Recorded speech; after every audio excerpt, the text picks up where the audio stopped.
Let's get some singing.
Now, the first thing we're going to do is, Aaron's going to make an acquisition. To give you some acquisitions work that when you get something, we need trades. Aaron knows a little bit about trading. So trade, you give something, you get something. He's going to get this keeper, and in turn, he's guaranteeing that he won't disappear. That's what he's giving. He's giving himself. So you're going to take the keeper, make it easy, pick it up. You'll let me pick it up. Okay.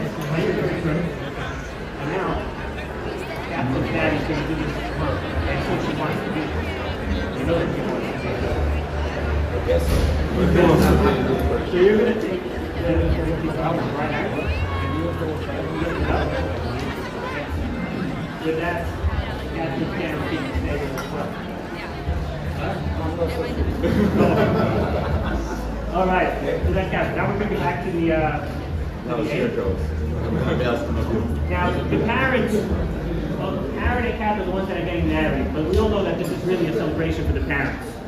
So the parents are now going to give a little bit of a contract to help support the new couple. And so they're going to do the same thing out as well. So first, we're going to do it with Aaron's dad, going to make a piano, lift it up. And with that, he guarantees to provide references with the contract as well. We'll pass it back. And this is for you. We're not going to make you bankrupt. Just a little bit. With that, you take the contract as well. Now we can give it back to the 8. And the witnesses, you guys saw what's there. Yeah. So you're going to sign. Signed it tonight. This is the recognition. Okay. So now the two of you are going to come write your names onto this paper to attest that it took place. You're going to write your name in here.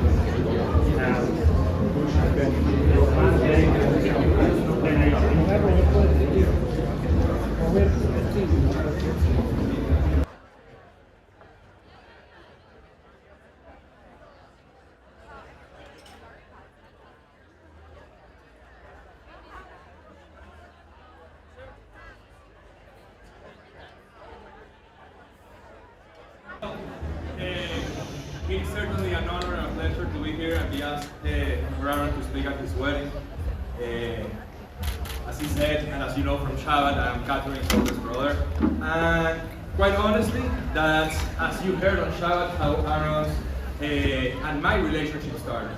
I think many of you know him from so many facets of his different life and have get to know Aaron.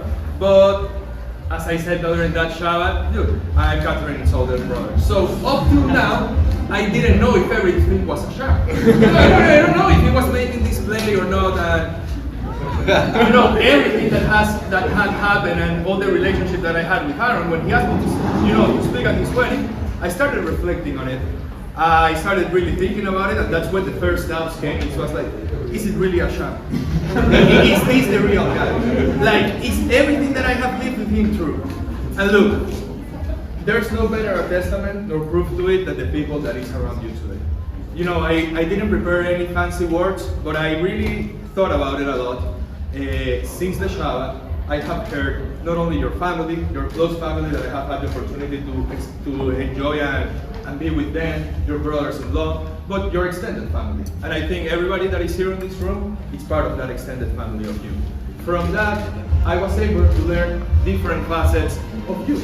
You know, is it, as Akiva said, the calculated Pharaoh? Yes, look, he's a guy that all the time thinks about the next move. And probably not the next move, but the next 3 moves.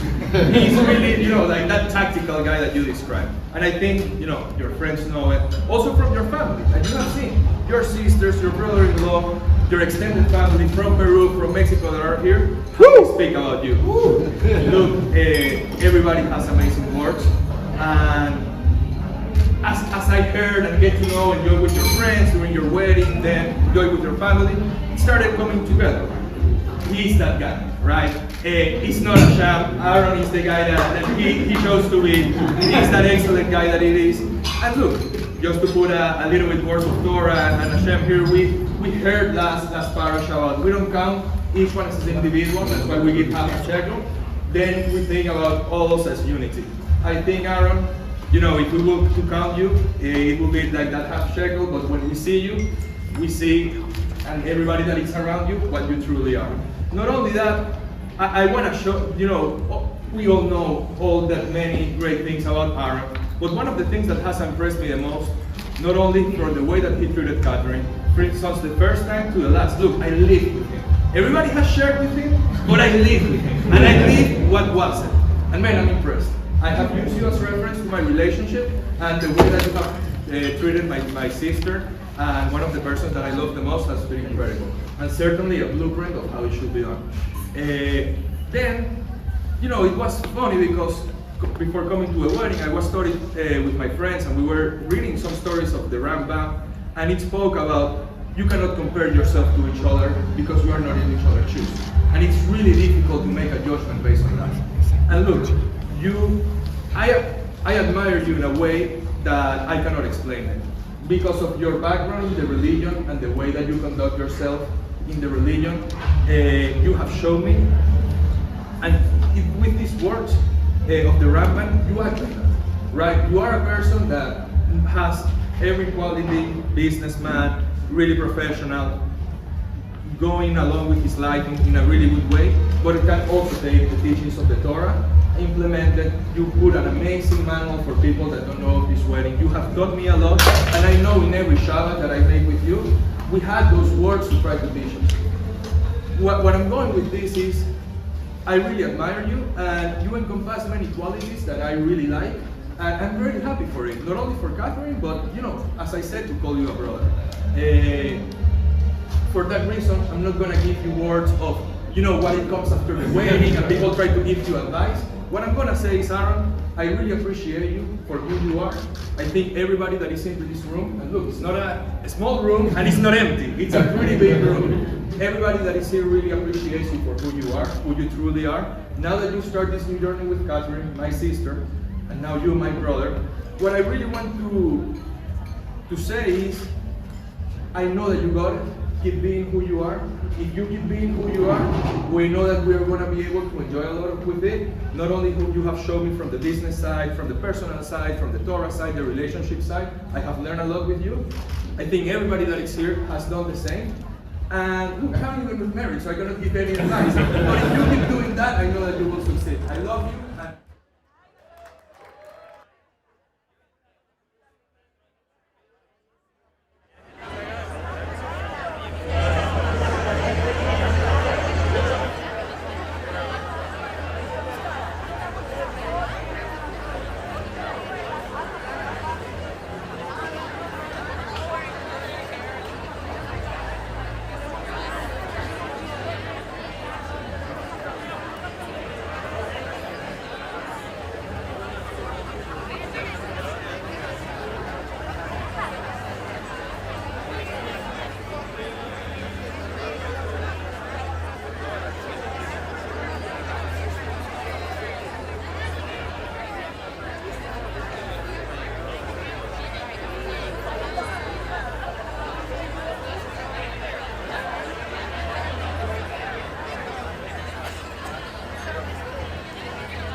mantel.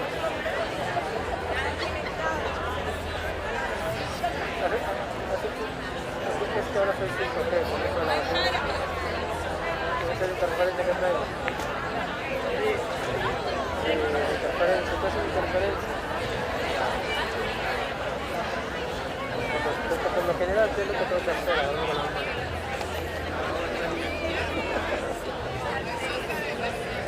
Con una mano me quedo corto.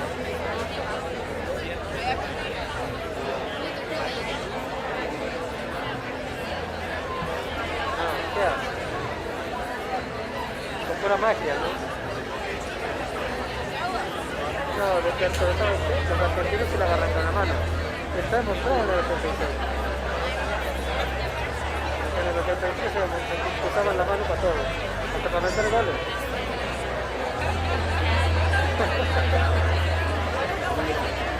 Pero bueno, ¿qué podemos hacer?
salí, ya se la llevaron. Me imaginé, pero no. Back in the days.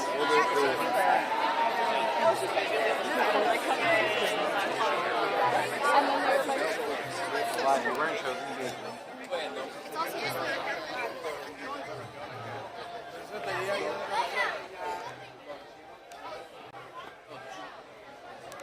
A ver.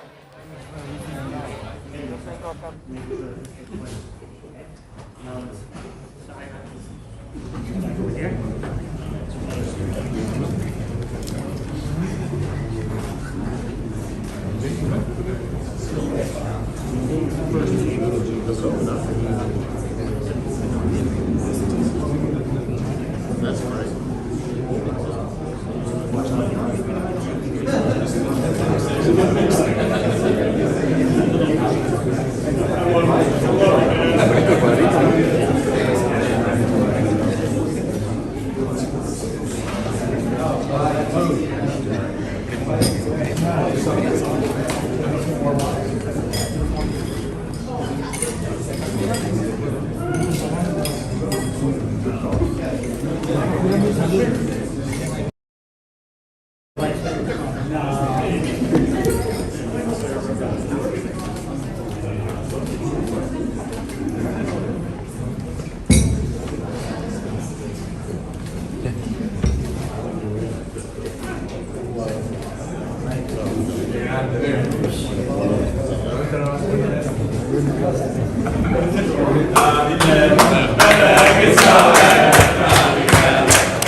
We've heard from a lot of different people who all have all sorts of interesting things to say, but the one we really want to hear from is what is Aaron thinking right before he walks to the fupa. So we're going to ask everybody to please give your utmost attention when the groom speaks. And if I'm talking, go right ahead. But when the groom talks, let's get a pin drop.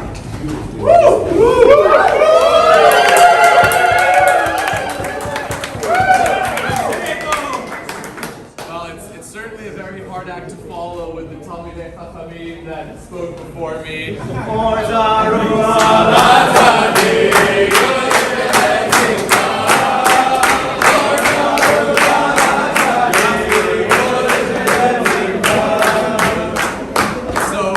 I'll make it brief since I'm not going to have many opportunities to get a few words out. But I'd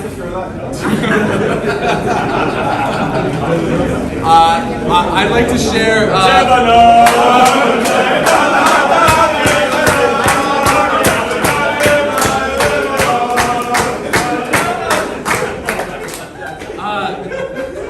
I'd like to share some insights from a very vivid piece of text that we read this week from the book of Prophets, actually. So the Haftorah portion. One that kind of spoke to me, and I figured there were kind of a few important lessons. So one of the most compelling characters in the Bible is the prophet Elijah.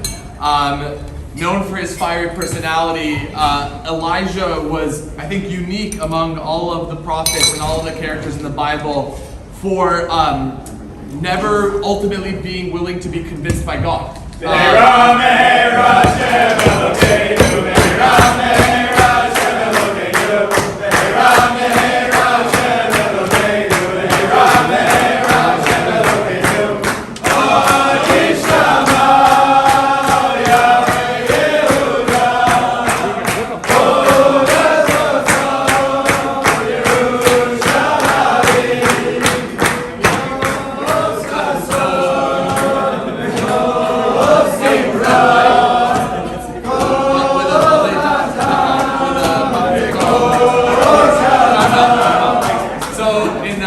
there is a very kind of impressive crisis of faith that occurs for Elijah on Har Carmel, the Mount Carmel, which effectively was almost, it was a political religious crisis. The evil king of Israel, Ahab, had effectively led the Jewish people astray, and they were worshiping false idols, and Elijah puts together this very impressive demonstration of the one true God, and ultimately he fails.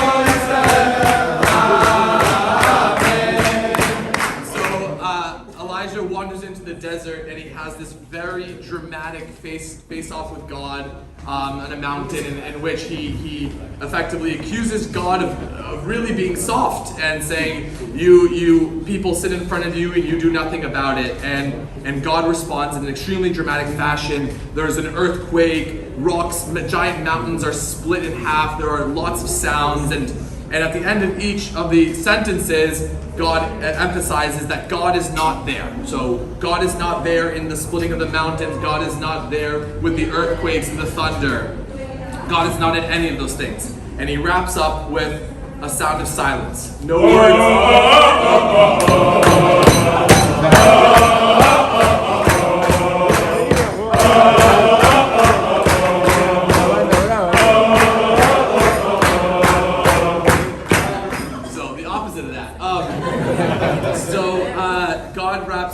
There's silence, pins dropped silence, and God is there in the silence. He's not in the dramatic, he's not in the crazy, he's in the silence. So ultimately, like I said, God is not able to convince Elijah, and Elijah is the one prophet who retires. Jonah, Moses, Abraham, none of them, even in their conflicts with God, is able to step down from their positions, relinquish their positions, but Elijah does. God and Elijah come to an agreement, and he effectively chooses his successor and retires. So,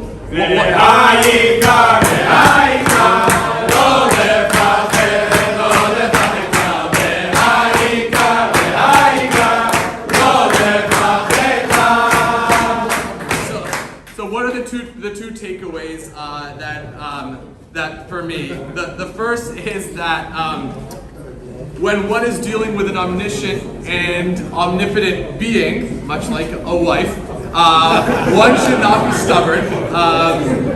One should learn to listen and to understand what's being presented in front of them. And of course I say this respectfully because Elijah was a great prophet, but the message of God did not come across to him. And so the first, as Ehud was saying to me earlier, is knowing when to say you're sorry and when to say that you're wrong. But the second one is I think, a little bit more profound for me. I think, as everyone here in this room knows, Katherine and our wedding ceremony has been interrupted by some...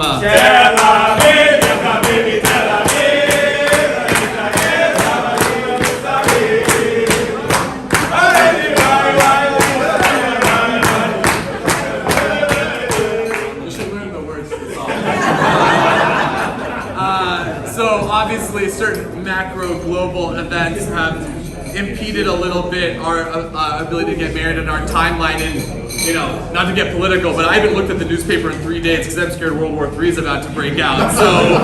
So we have the sense that the larger things that are going on in the world can have an impact on us. But as Jaime said before, there was so much beauty that occurred in these last 2 years where Katherine and I, even though we had to wait longer, we ultimately became stronger. We got to know each other better, and our relationship was the better and the stronger, the more beautiful for it. And so, like God told Elijah, divinity is not in the grand, in the distracting things that may be going around us, but in the interpersonal relationships and the quiet, small things. So may this bracha take us into this wedding, and may we all remember to find the divinity in the small things. Amen.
Adir al hakol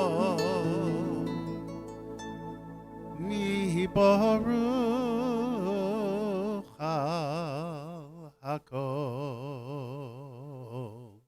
mi gadol al hakol mi dagul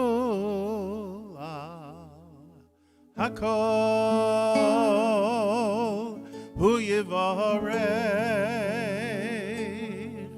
hu yivarech et chatan ve'et hakala hu yivarech et chatan Viet hakala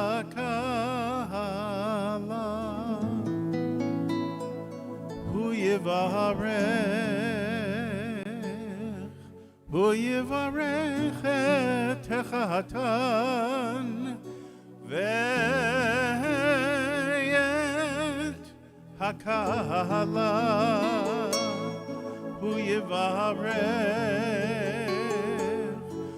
yivarech et chatan viet hakala.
Welcome, family and friends.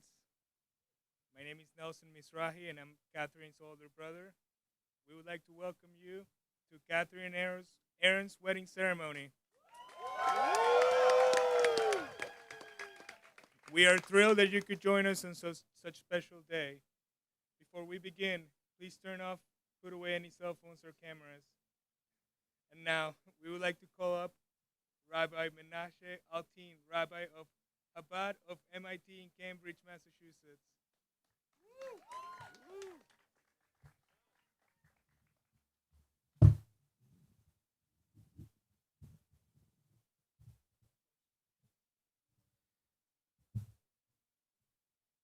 I think he thinks I'm a little taller than I actually am. But, so as Nelson said, welcome to Aaron and Kat's wedding. Wedding ceremonies in Judaism, well, we like to say everything of ours is special, but this one really is special. You see, people make pacts, you make commitments. That's not what makes a relationship. You enter into a pact, you sign contracts. Those are the result of a relationship. When you know someone, you decide to enter into something like that. But by a Jewish wedding, we're creating a bond. We're bringing together. There's a fusion of souls. Two souls who were separated at birth that are reuniting, coming back together and becoming one. So it's an awesome occasion, a solemn occasion. I know Aaron looks like he's about to cry, but he's really very happy because that's what it's all about. It's a very serious moment, and yet perhaps the most joyous one that you can possibly have in the lifetime of a Jew.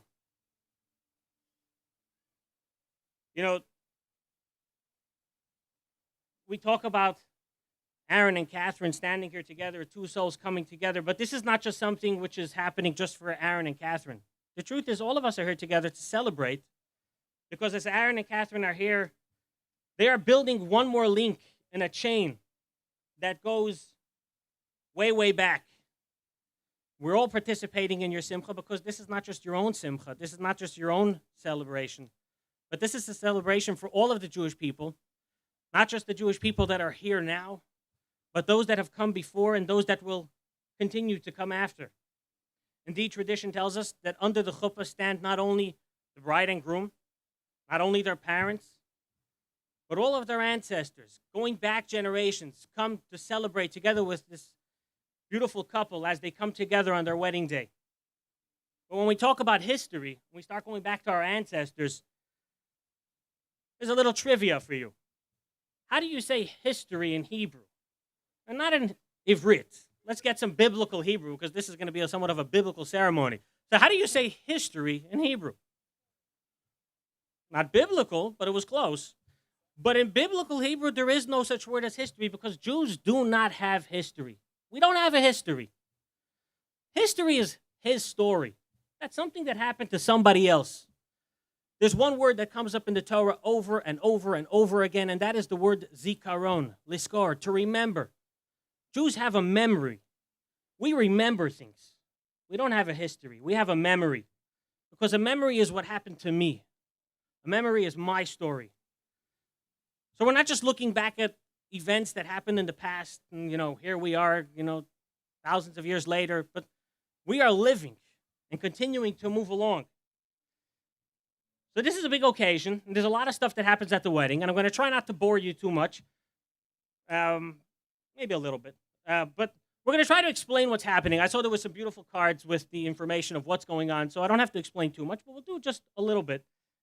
And as we go through this wedding ceremony, you'll notice that as a memory, the things that we do at this wedding are a beautiful tapestry woven together from all different sorts of threads, legal, mystical, traditional, that together create the full experience of what a wedding is meant to be. So let's start with what just happened. We entered in here. Everybody's waiting. Catherine's walking around. So let's talk a little bit about this chuppah. The chuppah symbolizes the Jewish home with a roof on top, usually, unless, on Sukkot when it starts raining, so we got some space. It's not going to rain. Don't worry. I prayed hard. So the chuppah represents the Jewish home, and Aaron is waiting under the chuppah, inviting Catherine to come in and join. Under the stars, reminiscent of the blessings of our forefather, that Abraham was given a blessing that his children will be as many and as eternal as the stars of the sky. And as Catherine enters in, she circles around Aaron 7 times,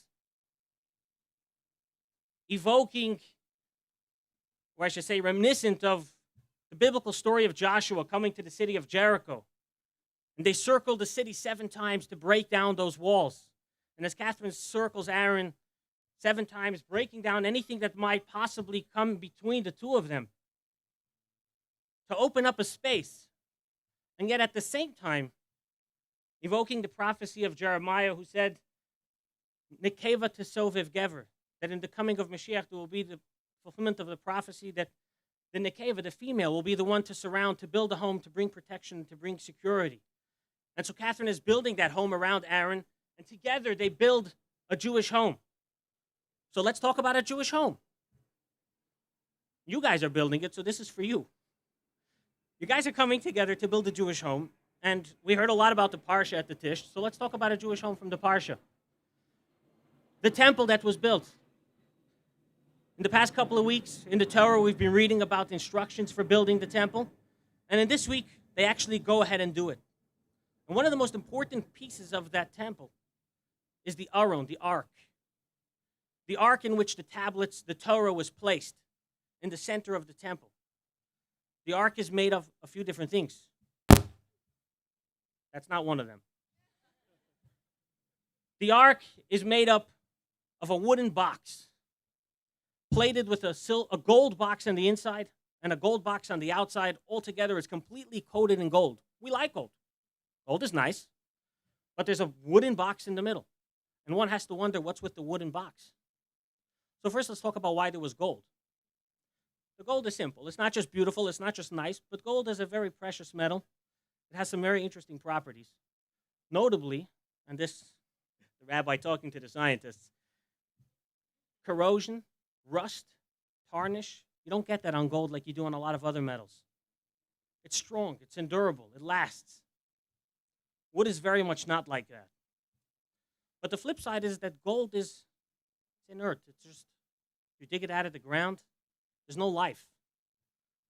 A tree grows. It puts in good roots.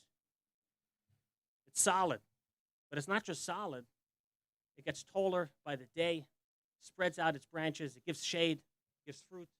It's a living being. Now,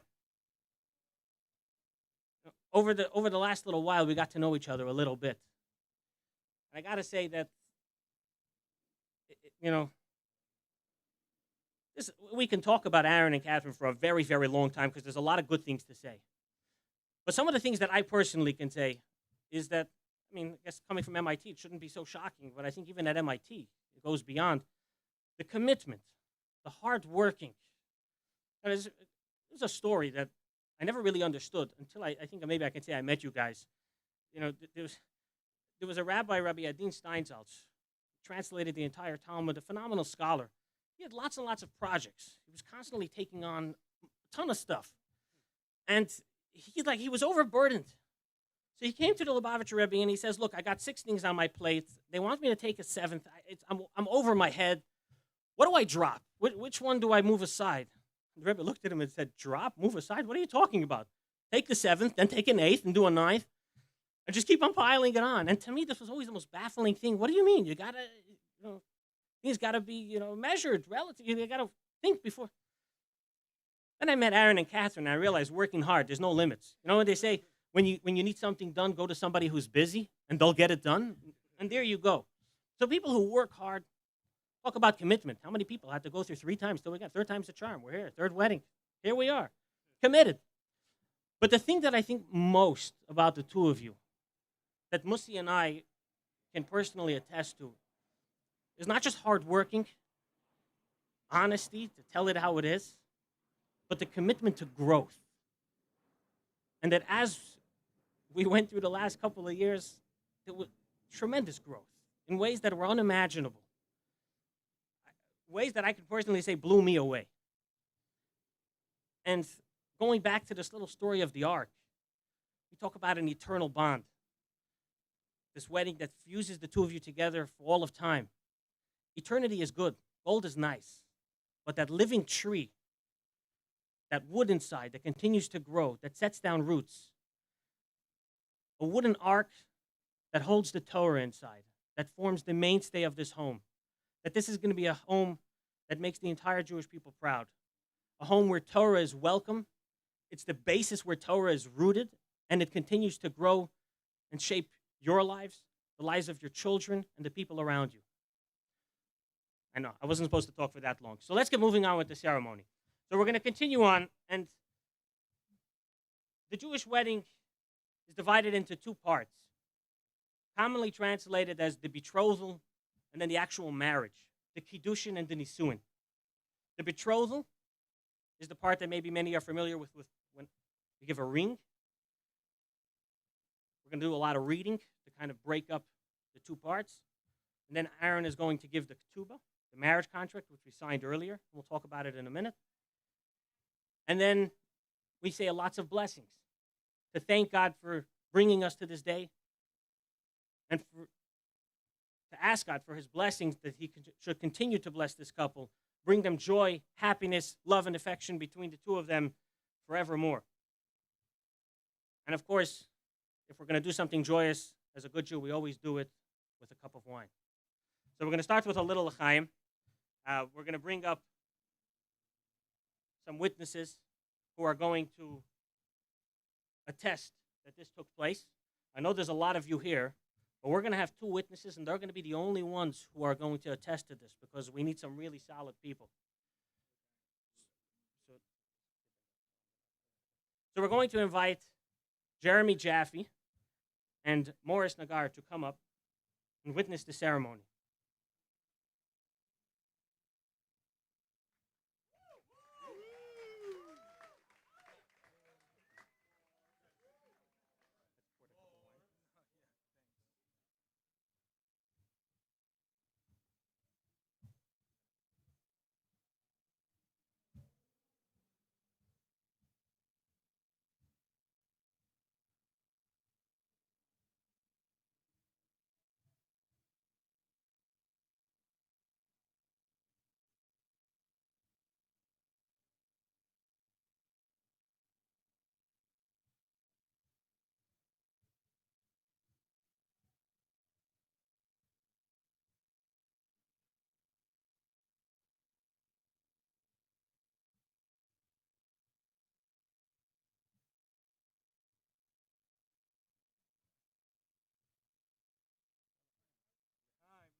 Savri Maranon, Baruch Atah Adonai Eloheinu Melech Haolam, Borei Pri Hagafen. Baruch Atah Adonai Eloheinu Melech Haolam, Asher Kiddushanu b'mitzvosav v'tzivanu al harayos, v'oser lanu es harusos. V'hitir lanu es hanesuos lanu ayidei chuba v'kiddushin. Baruch atah Adonai mekadesh am Yisrael ayidei chuba v'kiddushin.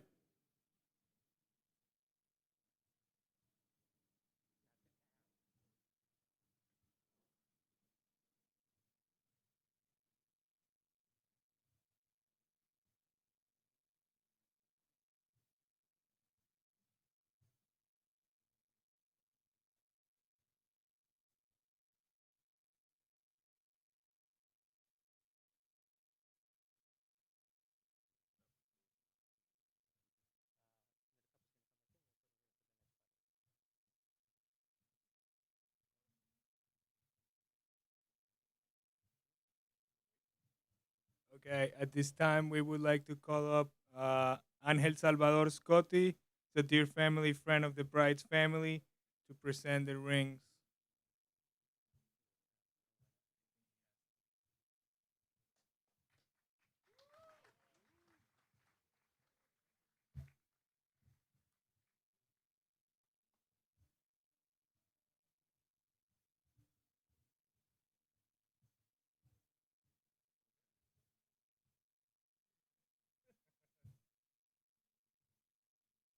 making sure he didn't walk off with them.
הרי את מקודשת לי בטבעת זו כדת משה וישראל.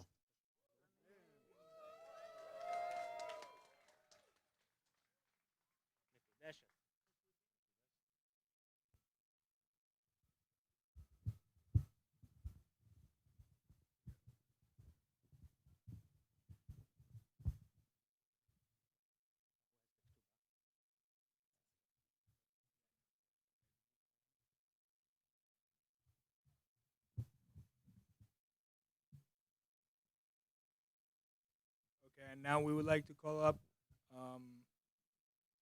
Francisco Rodriguez, Uncle the Bride, to get the ketubah or the wedding contract. So we're getting it right now. Roberto Abram, actually.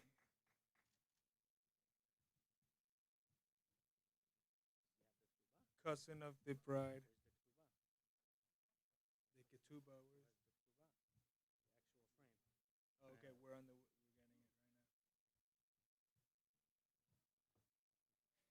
Just one sec.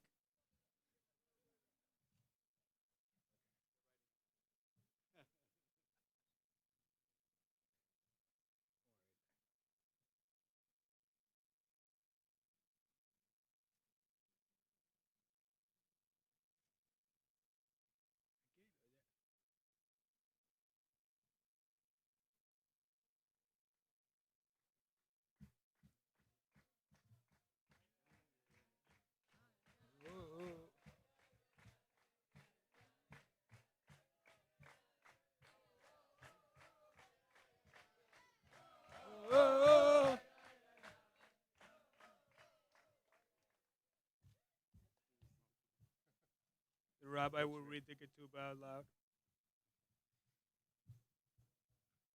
So as I mentioned previously, a Jewish wedding is woven up of all different threads. But Jews are very into legal business deals. So when it comes to a wedding, people like to talk about the love and the affection, the spiritual, physical union that takes place. But Judaism says it's not enough. We have to write this down. This is not merely physical, spiritual, but it's very legal, very clearly documented, and we can describe exactly what needs to happen. So in the Ketubah, which I'm going to read, it's a lot of Aramaic. I'll try to read it. But the Ketubah tells us all of the obligations. People make a lot of jokes about what Aaron's going through by his wedding. But right here, we have it on paper. And if I'm going to translate this quite literally, the Ketubah tells us a number of things that Aaron's going to provide. His love, affection, sustenance, clothing. And if you want to know how far it goes, perhaps the best line is the line that says, Meglima da al kispai, which translates to English as, I'll give you everything I have, even if it's the shirt off my back. באחד בשבס 19 יום לחודש אדר ראשון שנת 5,782 לביאת ישראל ממין שאנו מאמינים כאן Miami, Florida, Echa Bacha Aaron ben Metzian, Amerlo, Lahadom, Malko, Bas Avram, Haveli Lintu, Kedas Moshe, Yisov, Ano Eflach, Waike, Veizem, Refinis, Yisech, Dich, Hilchas, Gevroin, Yudoin, the Pachn, Moikin, Vizon, Refinis, and Shane, Bekushta, Vihivn, Lichiketsk, Vesayach, Susi, Masayim, the Chazi, Lichi, with the Reisev, Mizanechi, Visaychi, Vizubkaichi, Mea, Lisechi, Kaezrach, Kol, Ara, Vitzias, Mora, Malko, Da, Bahavas, Lili, Intu, Bedon, the Dunyanod, Nahalas, Lay, Bain, Vekesa, Bain, Bizov, Bain, Betachit, and Bamani, Lvusha, Bishimusha, Dir, Bishimusha, the Arsa, Hakol, Kibble, Olive, Aaron, Chassandanan, Mees Kuchen Kesef Tzara, Vatsavi Aaron Chassandanan, Vaislov, Midilay, Oid, Mees Kuchen Kesef Tzara, Vachen, Kinegn, Sacha, Kol, Masayim, Kuchen Kesef Tzara, Vakach, Omer, Aaron Chassandanan. Achrei is stark, Sufta, Da, Nedunya, Da, Vitesefta, Da, Kabbalis alive, Al Yarti, Basraelis, Bara, Mikol, Shefer, Oreg, Nichsin, Vikaninen, the Eastly, Tachis, Kol, Shemai, the Knoi, with Ostino, Lemikna, Nichsin, the East Lahoin, Achrei, with Leslin Achrei, Kulhoin, Yoin Achroin, Varvoin, Lefroim, Hoin, stark, Sufta, Da, Nedunya, Da, Vitesefta, Da, Minoi, Vafilo min glima de alkisboy.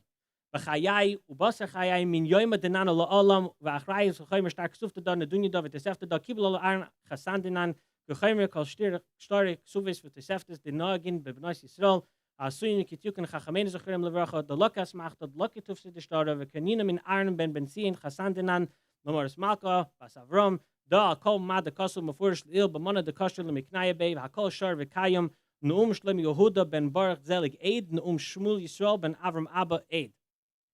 So now we're going to have the two witnesses who watched the first part watch Aaron actually give this to Aaron to make sure she actually got it.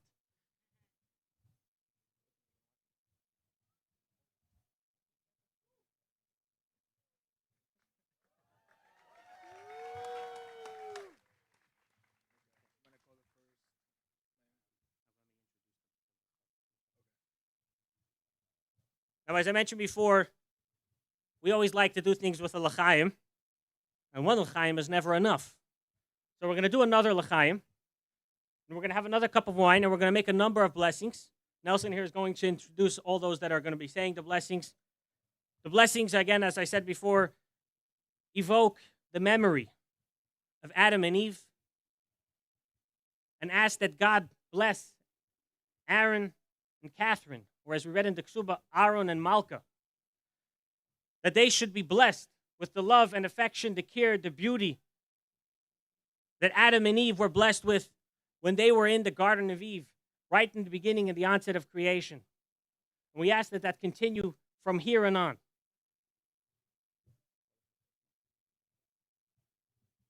Okay, first person we would like to call up is Daniel Mizrahi, uncle of the bride, to recite the first blessing.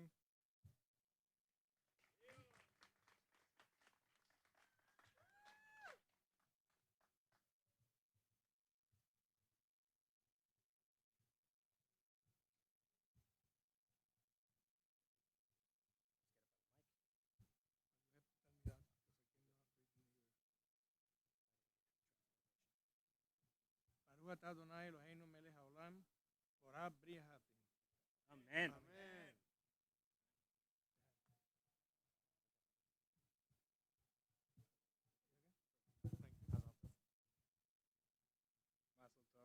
We would like to call up Stuart Cole, close family friend of the groom, to recite the second blessing.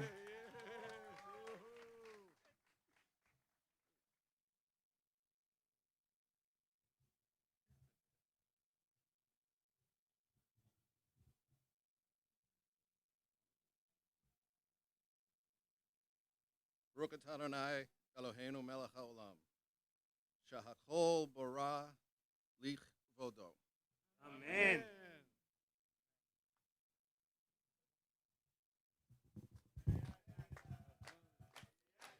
Okay.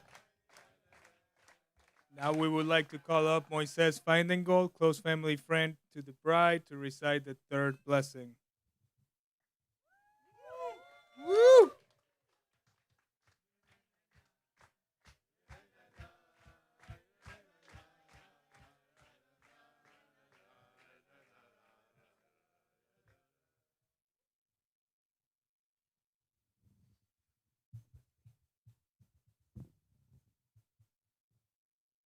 Baruch atah Adonai Eloheinu melech haolam yotzer ha'adam.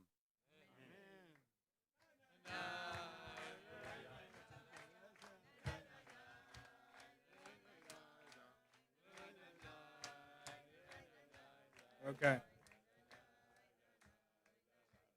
We would like now to call up David Sheedlow, close family friend of the groom, to recite the fourth blessing.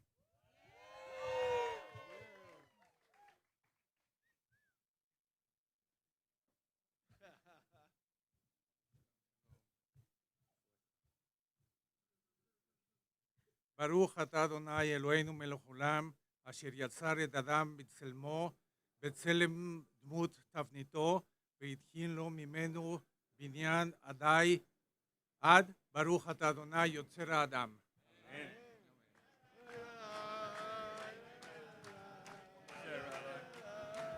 Thank you.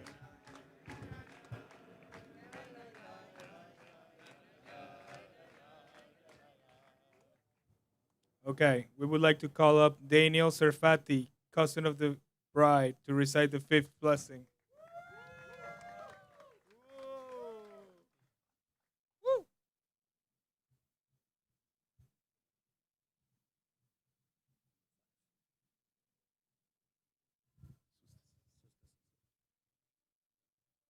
סוס תסיס ותגל ההכרה, וקיבוץ בניה לתוכה בשמחה, ברוך אתה אדוני, משמח ציון בבניה.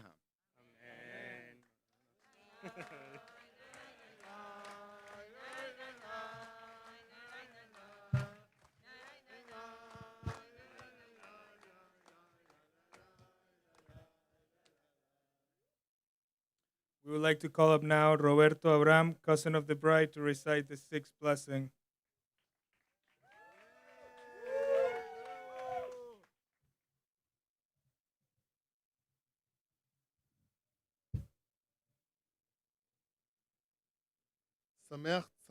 צמח רעים האהובים כשמח חוכה יצרכו בגן העדן מקדם. ברוך אתה אדוני משמח חתן וכלה. אמן.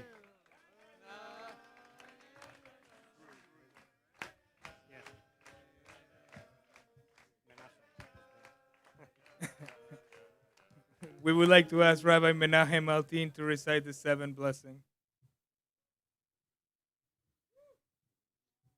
Baruch atah Adonai Eloheinu melech haolam asher bara sasan v'simcha chasan v'chala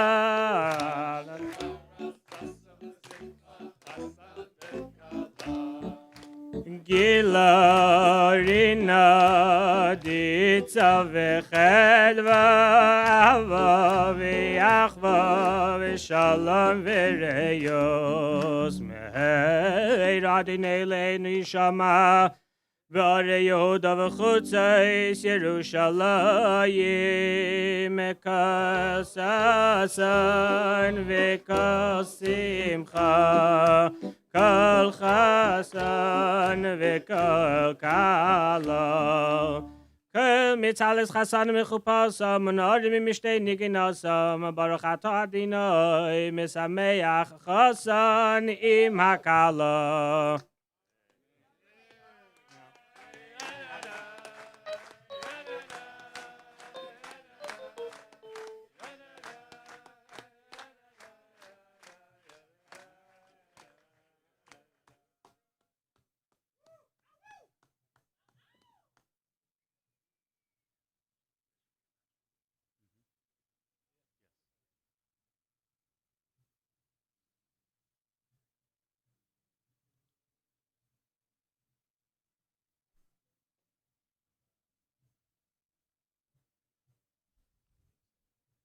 As we conclude the chuppah, the wedding ceremony, which, as we said, is perhaps the most joyous occasion in Jewish history, which, as we know, is not history, it's memory, but this is for us right here the most joyous time that we have experienced up until now. And at this great moment where we're celebrating and we're full of joy, a Jew always remembers, Im eshkachech Yerushalayim tishkach yemini. A Jew always remembers that without the coming of Mashiach and the rebuilding of the temple in Jerusalem, our joy can never be complete. to remember that the custom is that under the chuppah, right at the ending of the ceremony, the Chatan takes a glass, small little cup, and breaks the cup to remember that destruction, to remember the pain and suffering that we've gone through up until now. And with the shattering of the glass, we hope that this will be the last little bit of destruction and the beginning of the redemption. Amen.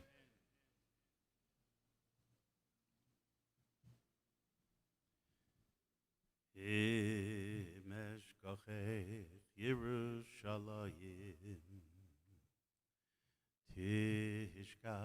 Tishkach Yemini Tidbak Lishoni Lechiki Imlo Ezkerechi Imlo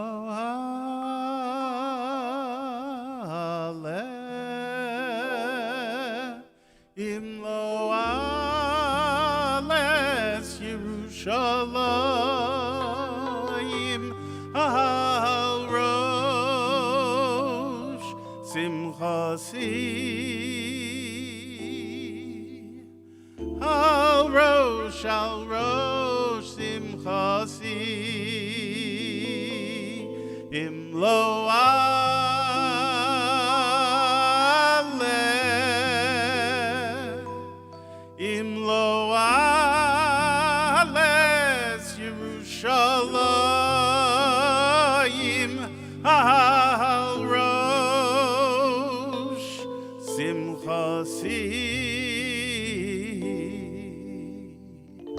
Al rosh simchasi.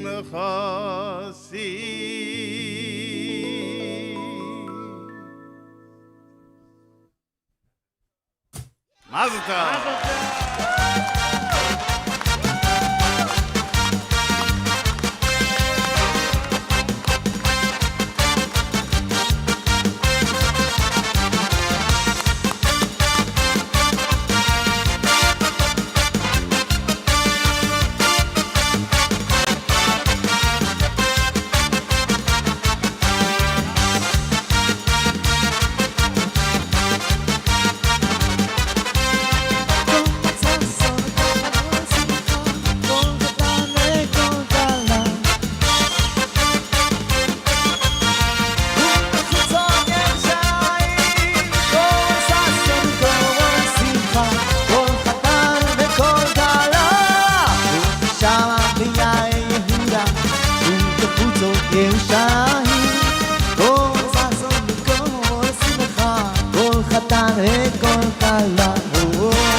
Mazel tov, mazel tov, simon tov, simon tov, mazel tov, mazel tov, simon tov, mazel tov, mazel tov, simon tov, elanu, oh, simon tov, mazel tov, mazel tov, simon tov, simon tov, mazel tov, simon tov, elanu, elanu, ulechol Israel, Israel,